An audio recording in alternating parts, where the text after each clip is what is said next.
আসসালামু আলাইকুম ভিউয়ার্স, আজকে আমি দেখাচ্ছি বাংলাদেশের ট্র্যাডিশনাল মিষ্টি আইটেম কালো জাম কীভাবে করতে হয়। কালো জাম ভীষণ জনপ্রিয়, অনেকে খুব পছন্দ করে, খেতে খুবই চমৎকার। আজকে আমরা দেখি স্টেপ বাই স্টেপ কীভাবে করতে হয়। কালো জাম বানাতে যা যা লাগছে একটু দেখাচ্ছি। এখানে হচ্ছে ওয়ান ফোর্থ অফ আপনি হচ্ছে ফ্লাওয়ার, এখানে দেখতে পাচ্ছেন 4/1 হচ্ছে আপনার ময়দা, আর এখানে 3 ভাগ হচ্ছে কিন্তু আপনার মিল্ক পাউডার। একটু আমি এখানে কালার মিক্স করছি, এটা অপশনাল। ভিতরে আপনার গোলাপি, ট্র্যাডিশনালি গোলাপি কালার হয় তাই দেখাচ্ছি, তবে এটা অপশনাল, আপনি যদি কালার না চান অসুবিধা নাই। আর এটা হচ্ছে কনডেন্স মিল্ক। আর বাটার দিচ্ছি আমি মাত্র 1 tablespoonful or 1 teaspoonful is fine.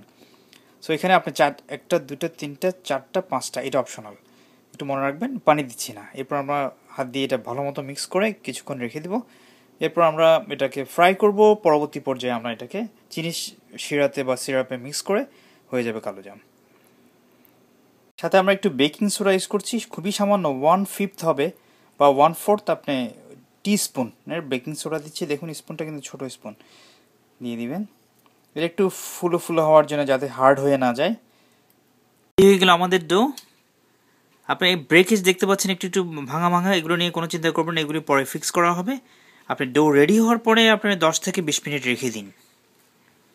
এখানে দেখতে পাচ্ছেন আমরা শেপগুলি করে ফেলেছি, খুবই ইজি। আপনি হাত দিয়ে ভালো মতো আগে মাখবেন, আবারও মাখবেন, কারণ না হয় জোড়া লাগবে না। মেখে তারপর আস্তে আস্তে করে আপনি হাতে প্রথমে গোল করে একটু চাপ দিয়ে আস্তে আস্তে করতে পারেন, অথবা আপনি আপনার যেভাবে সুবিধা হয়। দেখতে পাচ্ছেন এখানে এখানে বুলেট শেপের করেছে, এগুলি আসলে ট্রেডিশনালি বুলেট শেপের হয়। এরপর আপনি একটার পর একটা গরম তেলে দিয়ে দিন আস্তে করে, খুব বেশি দিবেন না, দেখছেন? তেল গরম হওয়ার পরেই দিবেন। আপনারা দেখতে পাচ্ছেন বিভিন্ন স্টেজে ফাইনালি আমরা কালো জাম হচ্ছে। এখানে তেলের ব্যাপারে একটা কথা বলি, যে আপনি খুব বেশি গরম তেল দিবেন না, এটা মৃদু, এটা আপনার আমি বলবো লাইট হিটে হবে। সো ইটস মিডিয়াম হিটে হবে। এখানে দেখতে পাচ্ছেন প্রথম স্টেজে এরকম, পরের স্টেজে এখন আপনার এটাই কিন্তু আপনার বাংলাদেশের যে লালমোহন মিষ্টি বলে তাই হয়ে গেছে, একটু ডার্ক আর কালো জাম হয়ে গেছে। আপনি 5 থেকে 7 মিনিট রাখবেন, তবে বেশি হিট দিবেন না। বেশি হিট দিলে উপরে আপনার খুব শক্ত হয়ে যাবে, ভিতরটা আপনার ভালো মতো হবে না। এরপর আপনি এটা চলে যাবে শিরাতে, চিনির শিরাতে।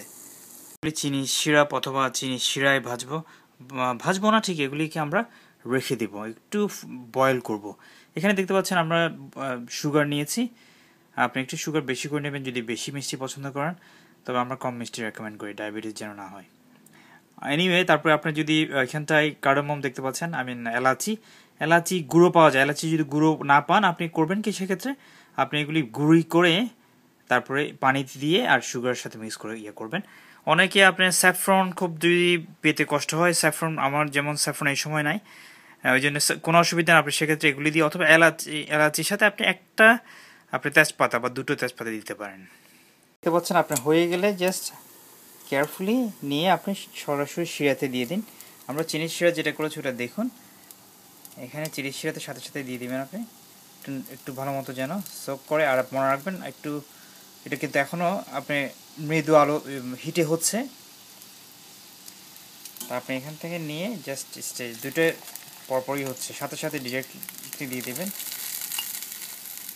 একটু তেল লাগাতে একটু হয়তো এদিক ওদিক হচ্ছে, দেখবি এটা একটু ফুলবে আর একটু চিনির মিষ্টিটা হবে। তাপটা বেশি হয়ে গেলে কমিয়ে দিবেন। কিন্তু কালো জাম হয়ে গেছে, আপনি এগুলি ঠান্ডা করে পরিবেশন করলেই ভালো। দেখুন, আর আমি এখানে দেখুন এলাচি কিন্তু আমি ভেঙে দিয়েছি যাতে ফ্লেভারটা ছড়ায়। আর আপনি এলাচি যদি গুঁড়ো পান, সাথে একসাথে দিয়ে দিলেই হয় ডোর সাথে। রেডি হয়ে গেল কালো জাম। এখানে দেখতে পাচ্ছেন বেশ সুন্দর দেখাচ্ছে।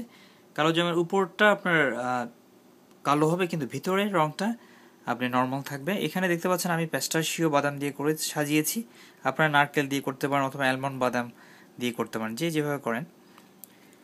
আর একটা বলি, কালো জামের এখানে কিন্তু আপনার যদিও দেখাচ্ছে হার্ড মনে হচ্ছে না, আসলে কিন্তু হার্ড হবে না, নরম হবে। দেখছেন এগুলো কিন্তু বেশ নরম এবং জুসি। আপনি পরে সিরাপটা নিচে দিয়ে দিতে পারেন, রাতে যদি রাখেন বা ঘন্টা 2 ঘন্টা আপনি সিরাপটা দিয়ে দিতে পারেন। এখানে এখন আমি একটা খুলে দেখাই, দেখুন কেমন হয়েছে। দেখছেন ভেতরটা, দেখতে পাচ্ছেন ভেতরটা কিন্তু চমৎকার হয়েছে, নরম। দেখুন জুসি আরও জুসি হবে যদি আপনি এটা শিরাতে রেখে দেন। আমি শিরাতে কিন্তু রেখে দিব, ঘন্টা 2 ঘন্টা রাখলে আরও এটা জুসি হবে। Thank you viewers, thank you for watching, please subscribe for more.